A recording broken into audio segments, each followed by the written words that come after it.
Good evening, everyone, and welcome to the 2-Meter Crew Antinet. My name's Nick, call signs KN6DAL. I'll be tonight's coordinator. Thanks, everybody, for joining. We definitely want to take a second and just thank the owners and supporters of all the different connections and repeaters and groups that we have out there. The W6VVR repeater and the Vacaville Radio Club, big thanks to everybody there. The Freestar Network for the use of their repeaters and all their digital connections. Also, the owners and operators of the Mountain West system, and a big thanks to Mike WG5EEK, Greg KN6KIE, and Brian KK6BXP for all of their continued networking efforts.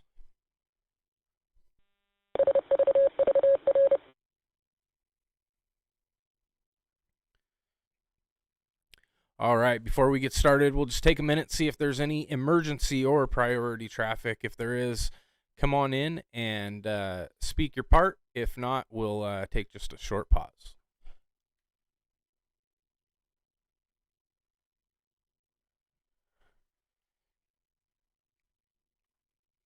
All right, no emergencies. That's always a good way to start it out. The 2-Meter Crew is not an actual club. We're just a group of ham radio enthusiasts. We're learning and enjoying all things ham related.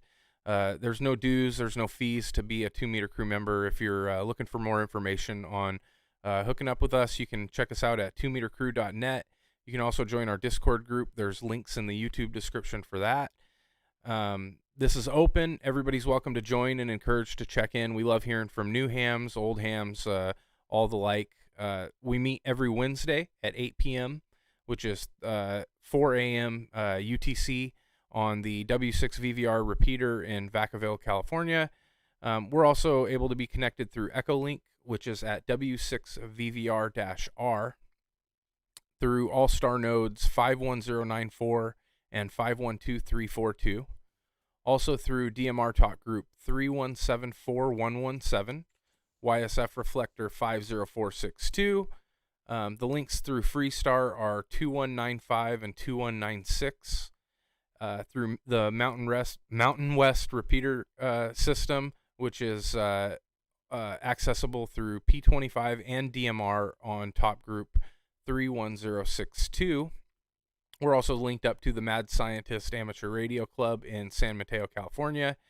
And then you can also jump in on our Zoom chat if you're interested, or if you don't have access to a radio. So there's lots of different ways to join in. Also, we're being live streamed on YouTube at Northwest Ham Shack. You can always like and subscribe and get notifications on when we're going live.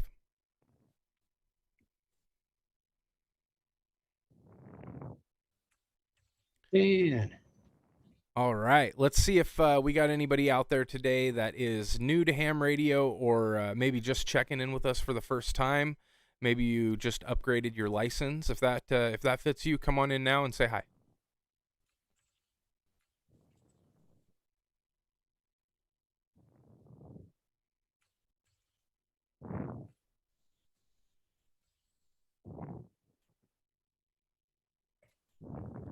All right, no new licensees.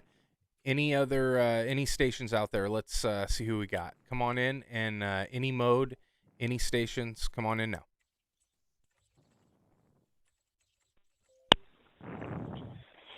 Kilo 7 Charlie Bravo Lima P25.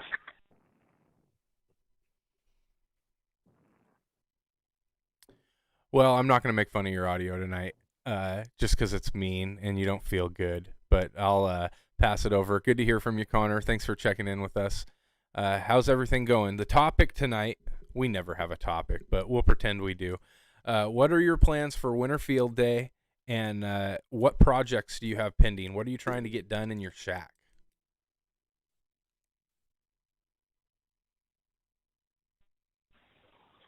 Okay, project for Winter Field Day. Wow, words are hard. Winter Field Day plans, possibly going up to Mount Vaca with my number 2. We'll see how that pans out, if that happens or not. Projects, I've got a lot going on. So just been super busy with work and some other little projects, working on some rewiring of the vehicle radio system and some other stuff like that. So fun. Back to KN6DAL. Lee monitoring from a distance, K7CBL, San Mateo, California.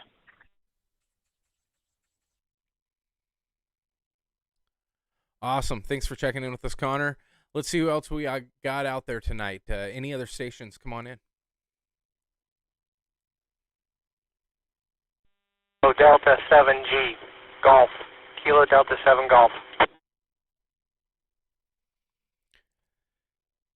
KD7G, how are you tonight? Our topic tonight is winter field day plans and what projects you got pending in your shack you're trying to get done.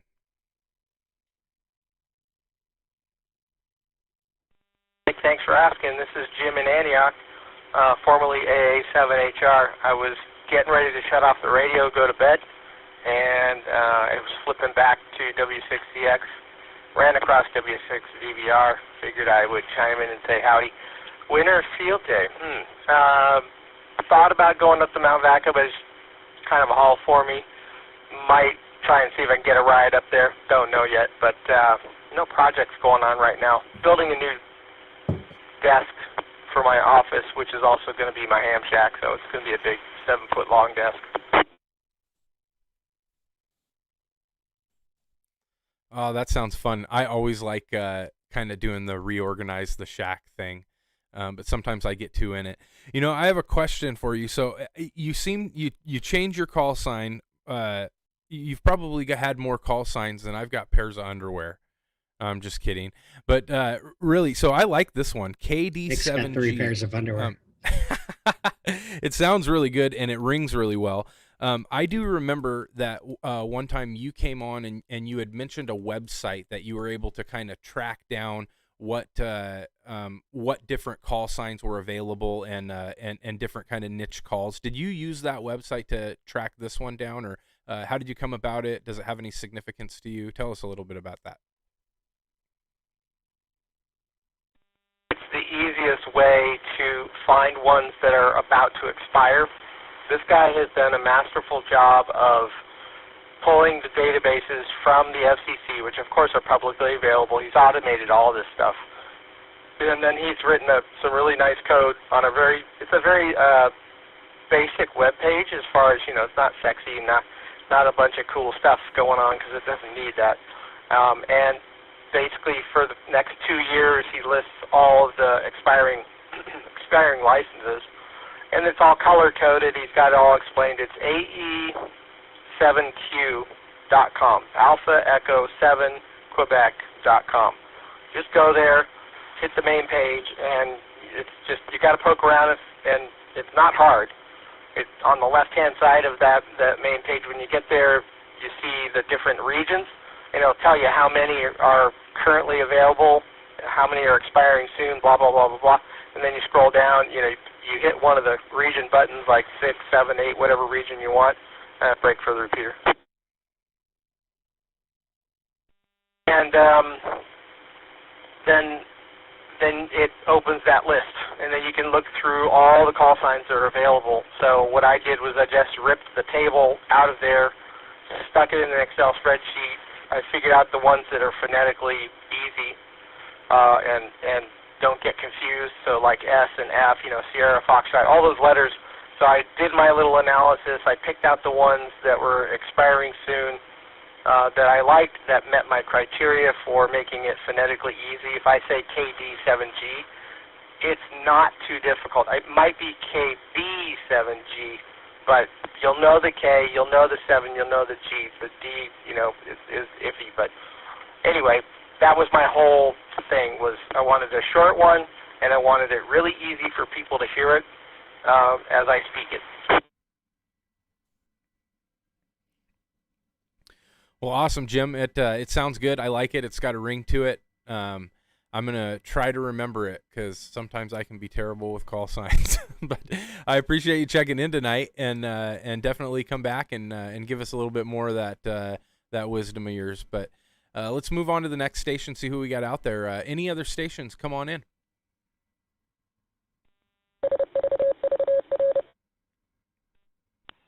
KG6, no, you DMR.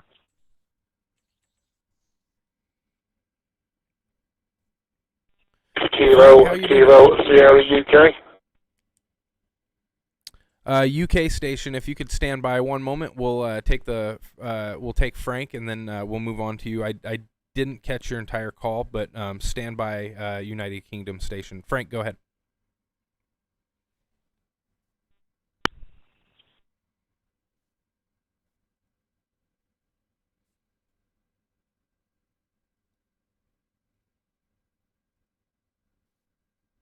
That's scratchy, Frank, we got there. Yeah.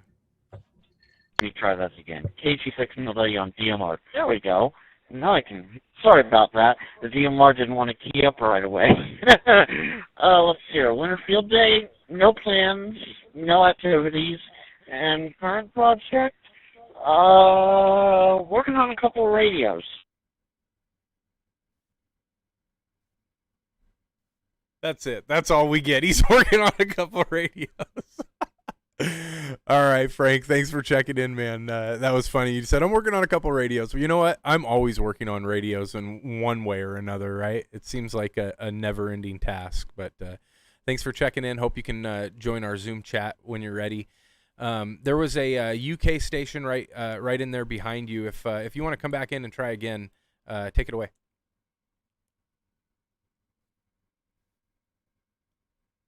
The station is M6, Kilo, Sierra.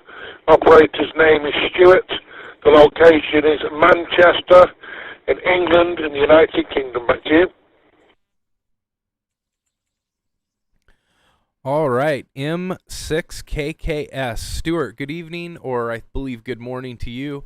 Thanks for checking in with us tonight.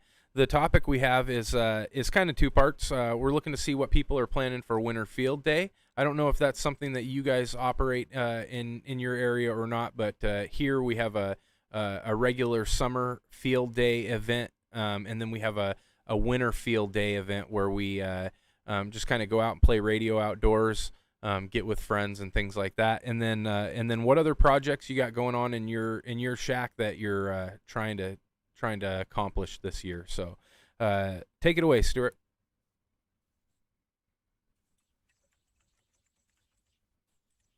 Yeah, we have similar things in the UK to your field. Unfortunately, due to the COVID regulations, which actually have just been suspended from today, it's been a little difficult over the last few months to have outside activities, as most people have decided to stay indoors rather than the chance of exposing themselves to COVID. Unfortunately, everything at the moment is being run by COVID, so you'd have to appreciate, even in the UK, as our suspensions start from today, it's still very difficult. Most of our radio amateur clubs are still via Zoom. Not many radio clubs are actually at the moment. Back to you.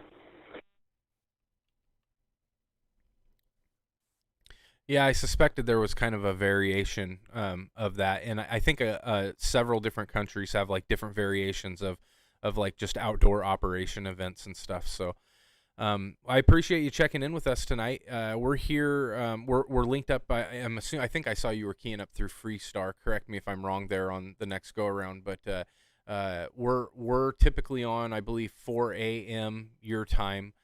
So it's probably very early in the morning, but I appreciate you sticking around and hanging out with us.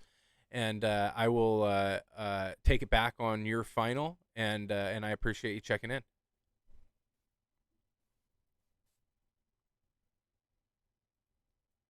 Welcome. Yeah, the approximate time at the moment is 4:10 in the morning.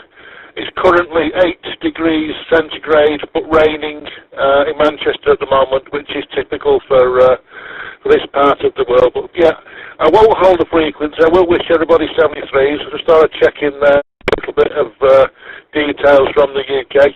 Keep up the good work, and we'll catch you again. 73s. All right, 7-3. And let's see who else we got out there. Any other stations? Come on in now.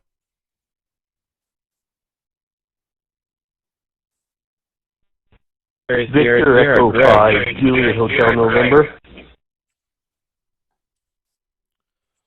All right. There was a double. The winner was Victor Echo 5, Juliet Hotel Victor. Take it away.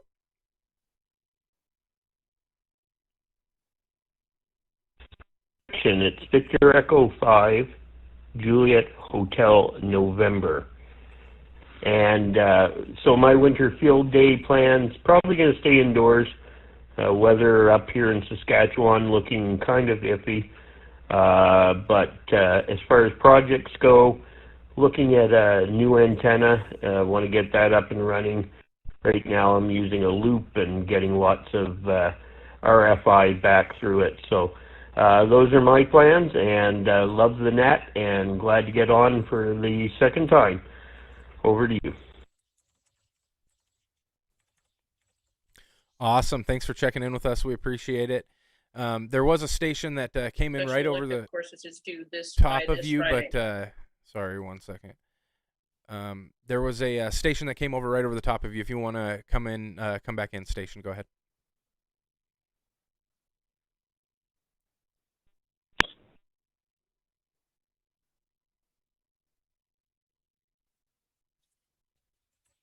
Or not. All right, let's take a second. We got a couple people in the chat here I wanted to hear from. Greg, it's been a few weeks since we saw you on. Tell us a little bit about the East Coast, how things are going. What's up with you? KN6KIE from KN6DAL. Take it away, Greg. Hey, good evening, everybody. This is Greg, KN6KIE. I'm here sporting my Vacaville Radio Club shirt, but I am in Apex, North Carolina. Came out here about 3 months ago. I've been pretty busy with the move and the new job and everything over there, but I still am very much been a ham radio fan and have been working on some of my own stuff. I am building yet another Pi Star for my house, but this time I'm programming with a Nextion screen, which I think is pretty cool, trying to get that thing going. Been also playing a lot more HF these days. My wife loves me enough to have gotten me a 7300 for Christmas, which was awesome.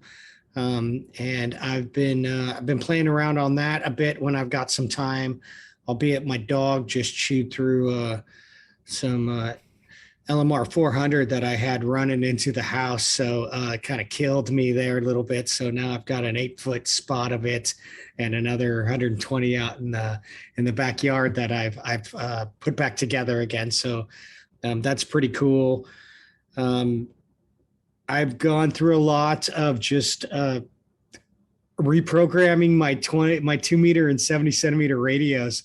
I have so many HTs and I start to forget how to do that sort of stuff, but I've gotten through about 95% of my radios are now programmed locally out here, which is pretty cool.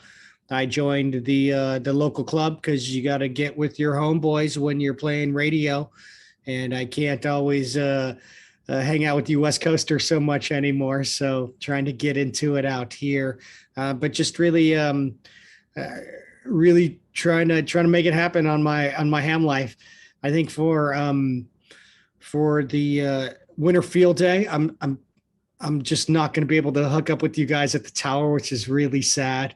I'd really love to go see that Vacaville Tower again, just one more time, but I'll try to be operating from here. I don't know if I'm going to contest that day, but I'll definitely be trying to coordinate and hitting it up with you guys. And I think I might have, I've been massaging my new neighbor to see if I can't get him into ham radio here. I did give him a little Baofeng program for some GMRS. Let's be quiet about the fact that he doesn't have a license for it, but baby steps, trying to get him going there. But anyways, thanks for having me on again here, Nick, and KN6KIE, and I'll give it back to you. All right, thanks, Greg. Appreciate you coming in.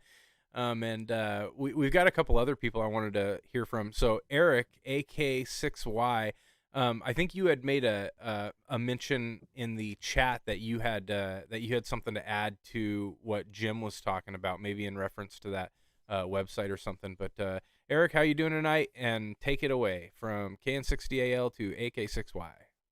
Hey guys.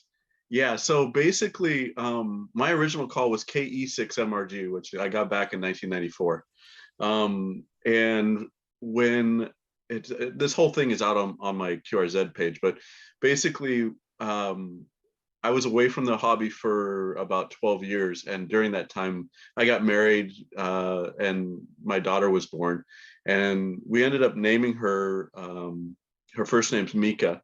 And she ended up with the initials MRG, basically. So when I decided to go to general and then to extra in 2011 and 2012, I specifically wanted to keep my original call sign KE6MRG because it was my daughter's initials. Well, was able to do that to the general, at the general level. And then the extra level, I even went back and checked the paperwork, and I did the paperwork correctly, but someone along the line, I don't know if it was at the FCC or whatever, changed my call sign, and I ended up with AG6KY, which MRG was hard because they called me Marge instead of Mr. G. I like the Mr. G because our last name starts with a G. Well, AK6Y or AG6KY. I saw you laughing, Nick. I think you got the reference. So I went from one embarrassing call sign to kind of another embarrassing call sign, which I turned it into Silver Kentucky rather than what the other reference is. I won't say it because I don't know if we're broadcasting on any radios, but we're broadcasting on a lot of radios right now. Yeah, so I'm not going to say it, but you can use your imagination. And so what I did was using the website that was referenced earlier. I actually studied that thing indefinitely, and I saw that AK6Y, which it was similar to the one I got when I got my extra, was coming up for reevaluation, or for it was coming up for expiration. Well, my other hobby is genealogy. I enjoy doing family history stuff. So I did a little research on the person that owned the call sign before me. He lived here, and then he moved down to Arizona. And I found that he went silent key like 2 years before, like in 2010 or 2011. And so what I did was I gathered the documentation. I got an online obituary. I got some documents that I could get from Ancestry.com because I was a member of Ancestry.com. And I got something else, and I provided that to the FCC. I sent it into the FCC. And what ended up happening was they waited a month, or they canceled it, waited a month, and then put it up for the bid.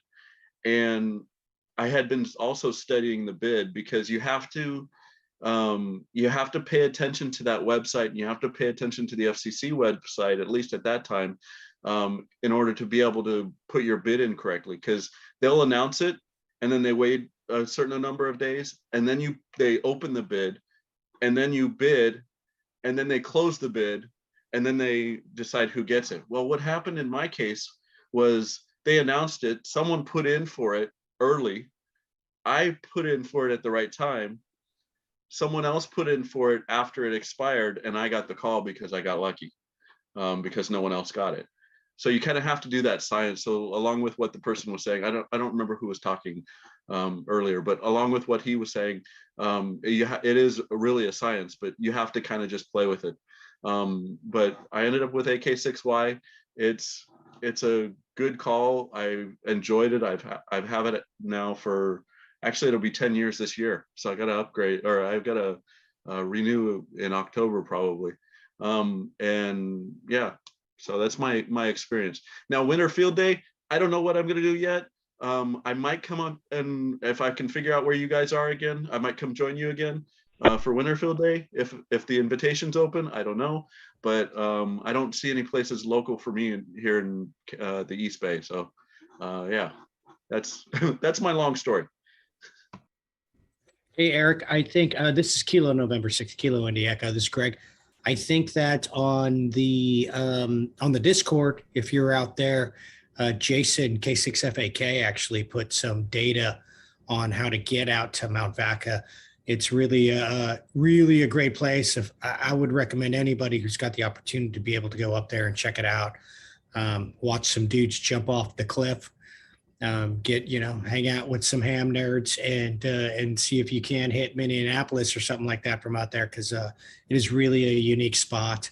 It's unfortunate that some of the damage that's happening out there. There's been a lot of guys who have spent a lot of time trying to kind of resuscitate that place, and it's unfortunate that there's some vandalism going on out there, but still, bring a battery, most definitely, because I think the power's down up there, unfortunately, now too, but it is definitely a great place to go operate out of. I'd recommend it to anybody.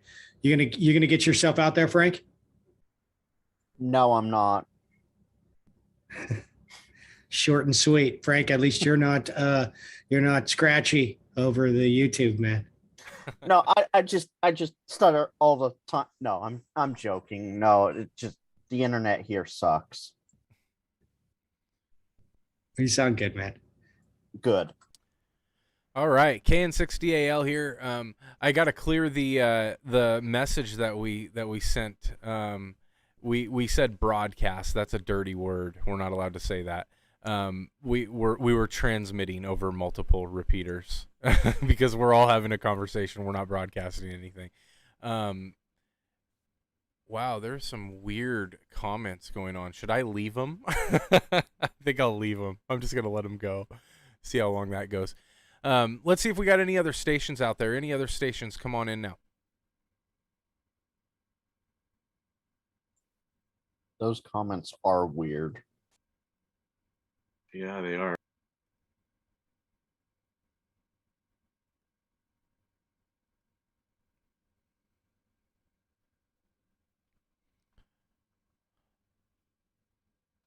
All right, I didn't hear anything else. Let's see. Who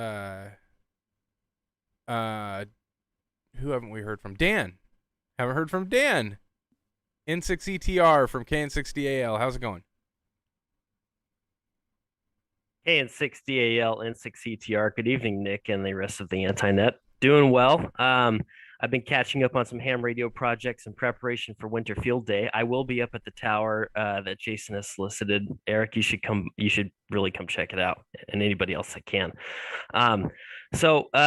My DX commander, Nick, if you remember at Summer Field Day, took an unfortunate spill and the mast split in half along a nice stout wrought iron fence. Anyway, behind me is the replacement mast with the 10, 20, and 40 meter elements, courtesy of Mr. K6SRV Servando. I test ran it in the backyard this last weekend, and I'm looking forward to taking it to Field Day. I'm not really sure what I'm going to run off as far as electricity. I haven't made it that far yet. I've got a couple of trailer deep cycle batteries, and that's about as far as I've put thought into. Do you want to drop, Nick?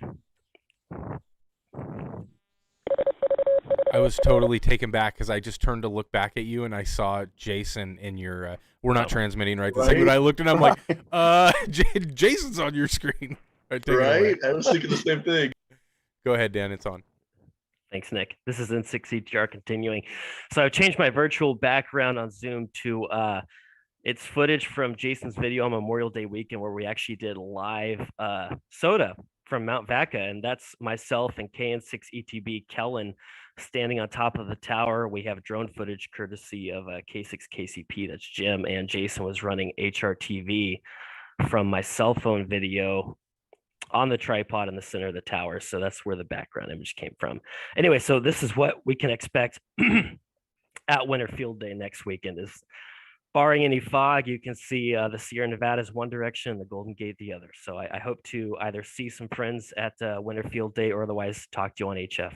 And N6ETR, back to you, Nick. What's up with this dude? Thanks for checking in, Dan. KN60AL here.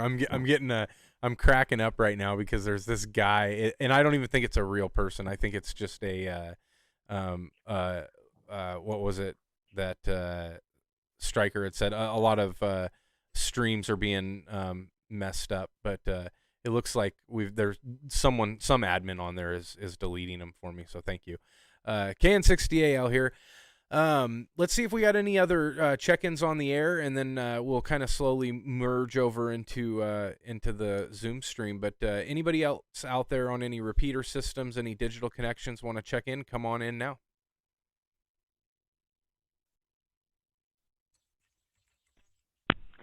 K6XSS, Greg.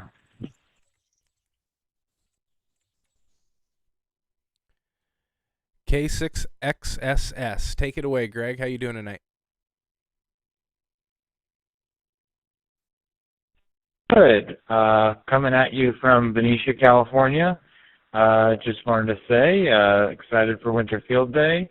If you don't feel like going up to Mount Vaca and you're in the area, we're going to do a little thing at Francesca Terrace Park in Benicia. I plan to throw a wire in a tree and see what happens. So, yeah, we'll have a few members out there. We're not doing it under the club sign for the Benicia Club, but yeah, if you want to try to make some contacts that are a little closer, we'll be there. But yeah, excited for that. Been spending my year learning Morse code so far. So if you want to practice Morse, maybe I'll bring my key out.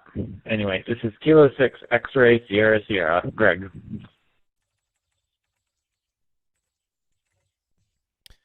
That sounded like a stud, man.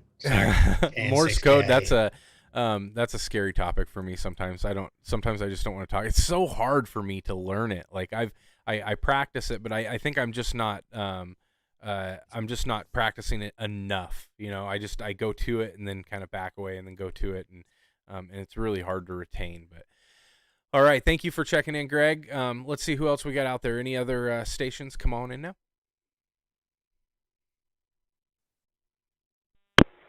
Kilo 7, November Delta Oscar, Indio. Indio, how's it going tonight? You're a local guy to my area, so it's good to have you on. K7 Indio from KN60AL. Take it away. How you doing tonight?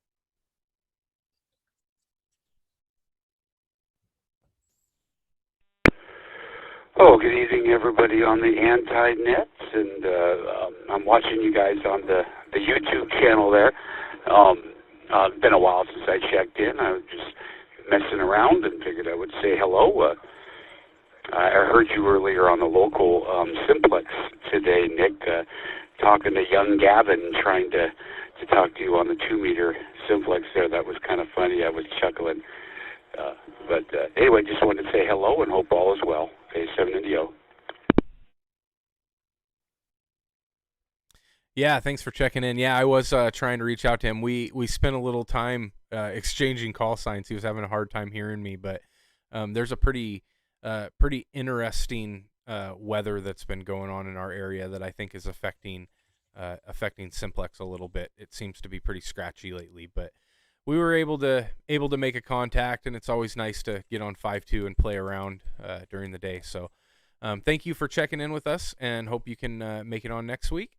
And let's see who else we got out there. Any other stations? Come on in.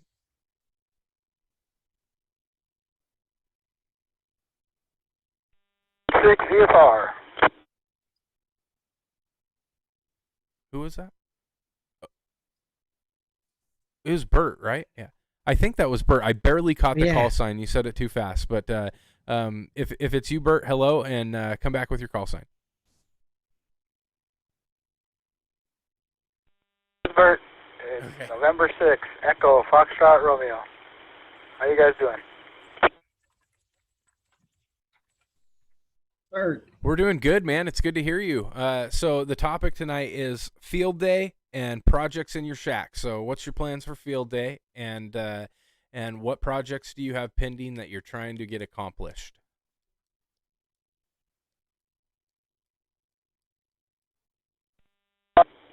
Was to go to Vaca, but with these COVID thing happening, it dropped out. And then I was also supposed to make like a battery pack or what I was supposed to get with Kellen, but that was the weekend I got the COVID, so I was just like, oh, I can't even go to see Kellen about that either. So it all kind of went down in tubes. It'll be maybe for summer field day or some other day. But yeah, those are my plans so far.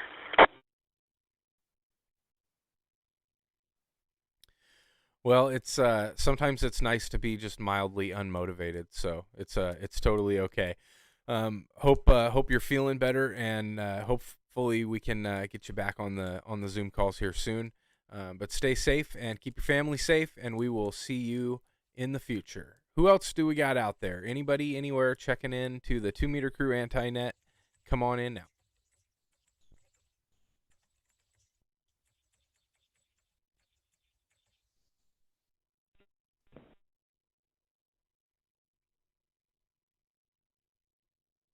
K6RIK.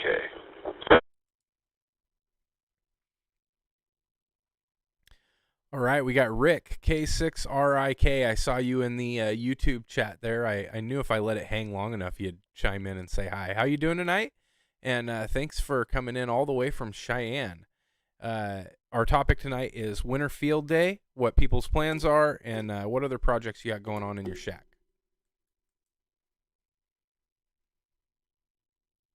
Well, honestly, I haven't gotten too much into the field days. I'm a trucking company owner, so I'm out in the truck quite a bit. That is my shack. Currently, I mean, the FTM 400 sitting in a box in my center console. I guess projects for that would include actually mounting it somewhere, maybe running an external speaker. I mean, there's not a whole lot to do in here, really.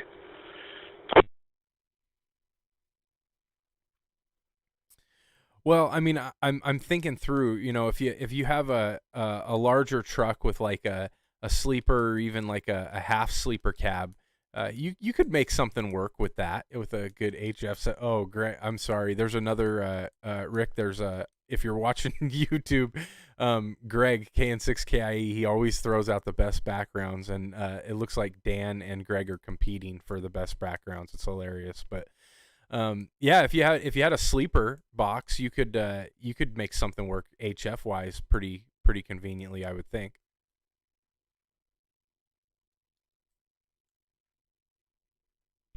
Oh yeah, for sure. I'm actually in an F450. I've got a hot shot set up, and yeah, I'm actually watching the backgrounds right now. That's great. K6RIK. Yeah, these guys are all a bunch of nut jobs, but it's fun. You know, I'm not trying to toot my own horn, but one of the longest, not the actual longest, but one very long contact that I made to Spain was mobile, and it was on 10 watts. So I know that if I can do that with my hunky-dory setup in my truck, that people can be successful on HF, because I've got nothing special going on. That was on a 10 watt Elecraft with just a multi-band whip, vertical whip on my truck. So there's definitely ways to make it happen. So I appreciate you checking in with us, Rick, and you're always welcome on Zoom if you want to check us out. There's a link in the YouTube description to join that way. Let's see who else we got out there. Any other stations want to check in to the 2 Meter Crew Anti-Net? Come on in now.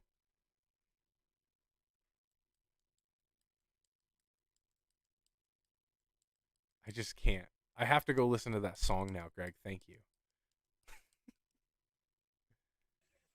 The song is almost as painful as Dan's background there. I know, Dan. That I DX just feel Commander so going bad down was so for him horrible. every time I see that. It's so bad. I turned to see it too, because that's my car in the background too, my wife's car in the background. So I was standing, or I was right there. It was but it's all fixed horrible. now. It's all fixed now. 6K. Is it fixed, man? Actually, I saw some pictures, right, dude. Now. I know.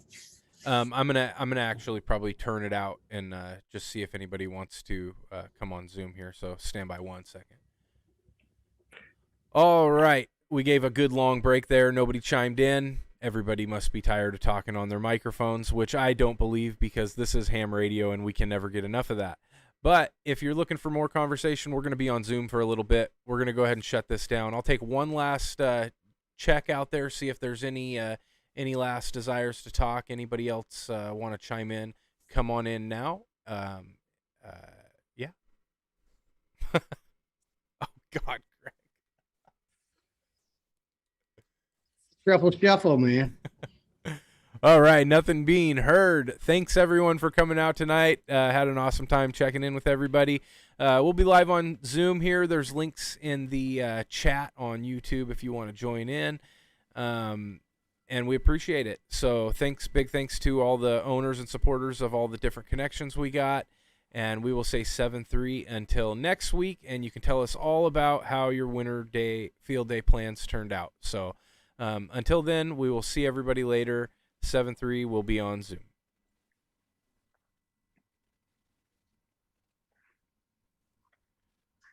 Now I gotta disconnect all this stuff, dude. That guy on YouTube was kind of crazy. He's we're still live, but I'll go through for anybody who's still in the Zoom chat afterwards, and I'll read all of the things that he posted in there. That's nuts. I tried to stay on top of it and get rid of him. I ended up muting him. Firing him off faster than we could get him off of there. Yeah, I think it was a bot or something. I timed him out and then just started hiding anything that he put on. Well, he joined our Zoom though. Oh, was that the guy from their Zoom? Yeah. As soon as I saw the names matched, I kicked him out of Zoom. It was Wesley.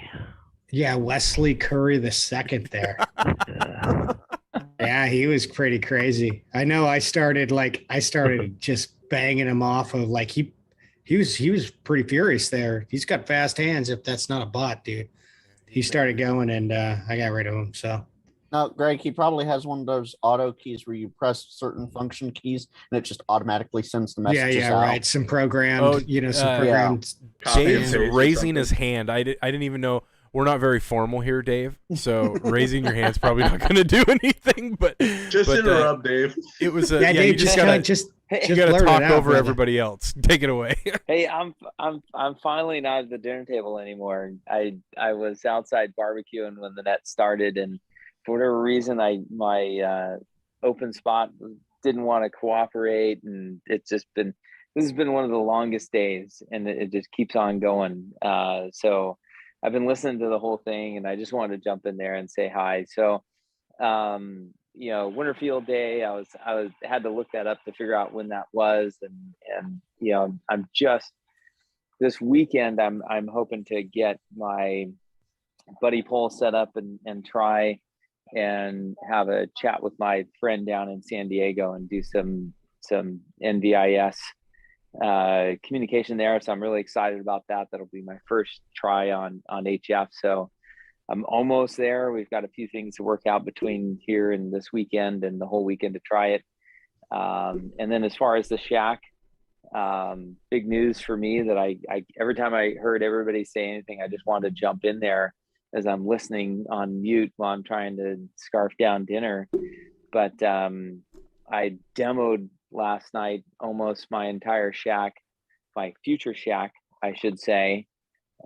Ripped out the entire insides of it, and tomorrow or Friday or this weekend, I'm going to rip the roof off of it and put a new roof on, and starting from scratch. So I was going to post something in Discord, but I'm looking for advice on how to set everything up with the least noise possible, avoiding LEDs, where do I put the breaker panel, wiring, just any advice that put your radio in the middle of the room. Right, dude. Put your radio in the middle of the room, connected to a battery, and nothing else in there.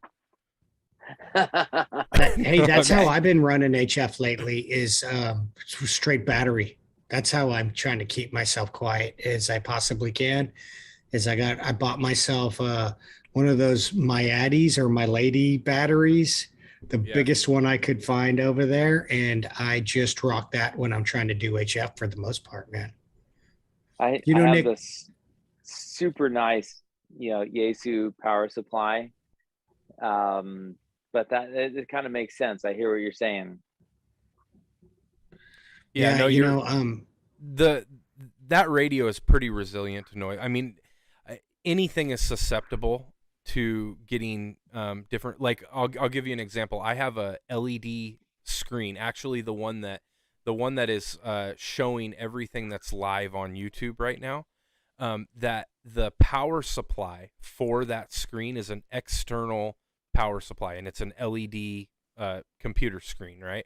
And I've got 4 of them sitting in front of me. All the other ones are fine, but this one produces unusable noise on HF across all bands, all over it is just absolutely horrible. And I've tried everything to fix it. The last thing that I finally did was I eliminated the entire power supply unit that plugs into the wall, and I run it directly off of my linear power supply. That was what the cure was. And so now I don't even have that little power supply box in my shack.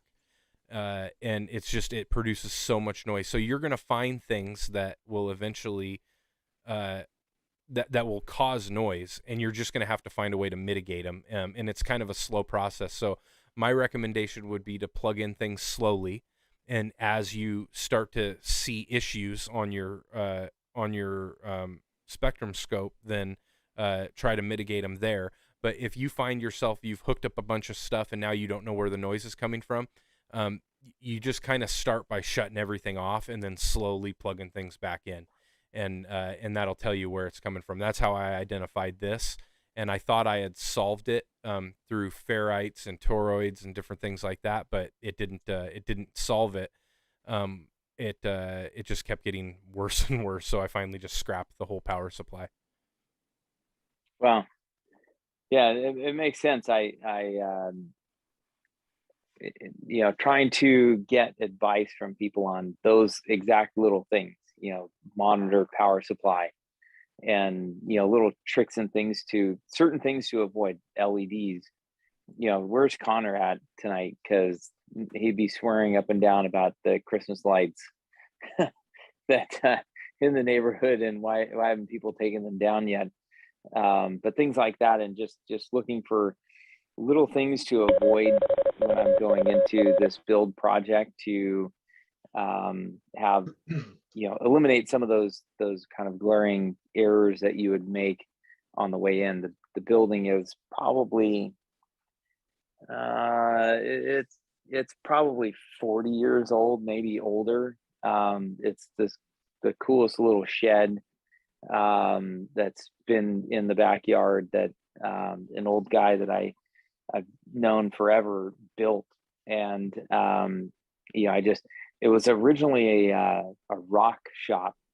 So his wife was a rock hound, and she would carve and polish and sort rocks and all sorts of things in this building. And I stripped out everything. It's down to the studs basically all the way around. And so I'm starting from scratch with this cool little shed that is a perfect ham shack, and dedicated building. That's the only thing there. That's the only thing that's going to be in there.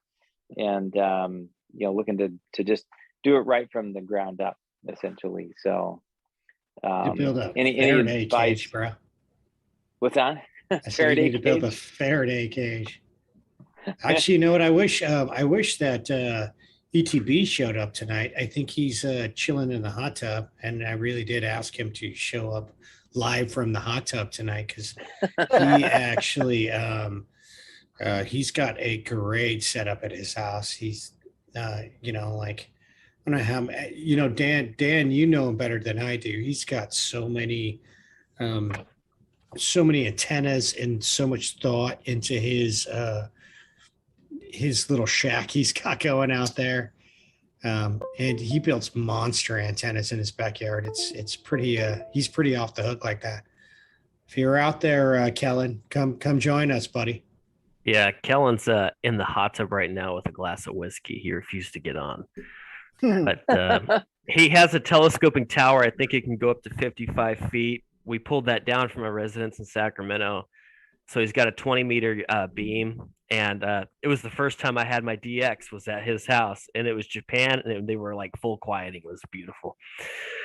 Then he's got a wire antenna for the other bands. And he does a lot of 220 white 1.25 centimeters. So he's got a few of those antennas laying around. Didn't he like climb like a telephone pole across the street from his house to hook up his some dipole? I think he's got a dipole hooked up on. Oh yeah. Well, he's country living though too. Nobody's gonna mess with that cat out there. Nobody even cares. So yeah, the town he lives in is a town because it has a post office. yeah, that's pretty much it. It's got one street. I'm looking at your Dave. I was looking at your QRZ, and I see this picture of it looks like an F-150 or something like that up on a hill. You have access to some pretty prime like soda country looking stuff, man. Is that? Yeah. Can you speak on that picture? Is that yours? That is my truck. My son and I drove to that tower, which I spotted on Google Earth, and we try and do, at least probably several kind of overlanding, kind of back road, middle of nowhere trips a year. That is, I'm trying to think exactly where that is. It would be southeast of the town of Bodie, I think, if you know. So Eastern Sierras, near Bridge, maybe it'd be closer to the north of Bodie, I guess. That would be closer to Bridgeport, where that tower is. And I get on Google Earth and I plan my route and map it all out, and then I convert it to a file that I can load into my off-road navigation software. And the funny thing about doing that is, number one, you're using dated maps with the imagery that you're looking at. Number two, Google shows you roads that may or may not be there, or at one time were a road. And number three, everything looks flat. So even though there's terrain there, it still looks flat. And we drove to that tower kind of the hard way, straight up the side of this hill. And it's one of those things where, if you've ever done this, like if you can maintain your forward momentum and keep going up, everything's good. But if everything stopped all of a sudden, you'd be in a pretty desperate situation, because going backwards down that hill is not an option. And it was a pretty long trek from where we turned up onto that 2-track kind of road that took us up to the top of that.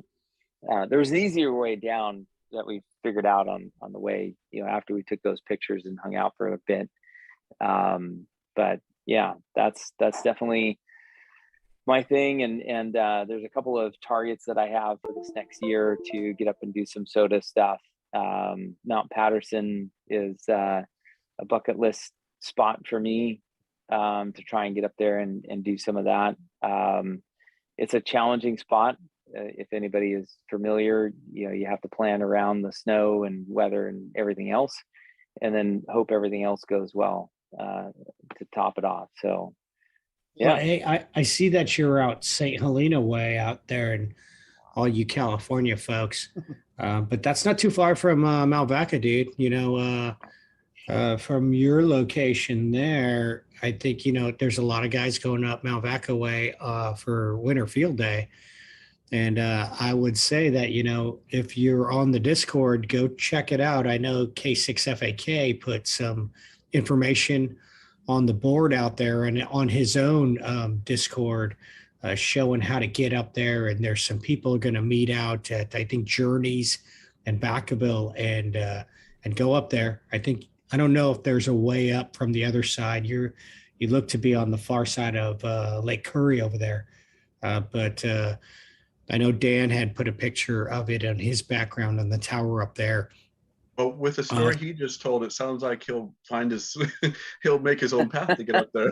Yeah, no doubt, right? And maybe be on another tower across the Napa Valley there. But I would recommend anybody got the opportunity to go hit Mount Vaca to go do it. I'm 3,000 miles away myself. Not going to make weekend? That's next weekend. I believe it's next weekend. It's this one coming up, right? Isn't it? Or it's this Saturday. Jason will be down at Journey Coffee at 9 a.m. and we'll be up there by 11. Okay. Field day. Well, this Saturday, next Saturday, I have a funeral to go to. Next weekend, I have a funeral to go to. But this weekend, I'll be around, and I've got nothing else going on, which for me is quite rare. Other than working on the shack and doing some other stuff around here, which is almost never happens. So I definitely would be excited to go down there and check that out. And where can I find more information on that? David, check the chat in Zoom. I just put it in there. Okay, I'm a look. Frank, I heard you the other day on 3-3, by the way, when you were on your way up to Reno. I just couldn't barge my way in to say hello. Oh, next time, just key up. Just you got to be quick on it on 3-3. It's okay to be rude on that repeater. Yeah. I think I only had my HT, so there was no chance I was gonna get in. You'd be surprised, depending upon where you're at. The Mighty 3-3 is a powerful repeater. I mean, except in Cloverdale, it's non-existent here. Well, that's why you got that nickname, Scratchy Frank, dude. No, it's not even Scratchy Frank. Was that Frank? Because I can't tell. Yeah, hit the PTT twice if it's you, Frank. Right. Wait, Frank, I'm just making the connection. You used to come into Ham Radio Outlet all the time, right? Yep. Got it. Now I know who you are. Do you recognize me? A little bit, yeah. I worked there for a while. Okay. You work out of the Oakland spot? Yeah, I worked out of there from 2011 to about 2019 on and off. Oh, really? I bought some stuff there. I've only been into that spot once, and I never got to hit up the Sacramento spot before I moved out to the East Coast here. So I'm struggling to I mean, it took me a good solid year to listening to the radios out in the Bay Area and recognizing voices and being comfortable. And now I'm a big listener over here in Apex, North Carolina now. So, okay. And they've got the ham scene's pretty big out here. We've got way more nets than I ever heard on California. There's a couple channels that go every night, like club nets going every night, and I call in every once in a while, but I'm still doing a lot of listening out here, wanting to. Lots of notes, lots of listening. It's going to take me a little while before I breach and just start babbling on the repeaters out here. But I'm finally getting to the point where I've programmed most of my radios. Had to get rid of all my, I saved my code plugs. Not like I'm going to be in Vacaville anytime soon again, but I still want to save those code plugs just in case I come back. But I'm trying to really immerse myself out here. They're pretty active out here. Eric, if it doesn't solidify it more so with the whole Cloverdale thing, this should do it. Yes, I remember. Yep. Oh, well, Motorola. I remember the van. Oh yeah, that's yeah. If I remember correctly, it was your mom's van, and it was very much a porcupine. Yes. Well, hey guys, I'm gonna let YouTube go, and we'll be in Zoom chat for a little bit longer if anybody wants to join in. So to all watching on YouTube, I'll say 7-3, and we'll see everybody next week. And there's still time if you want to jump on Zoom and say hi. We'll be hanging out for a little bit. 7-3.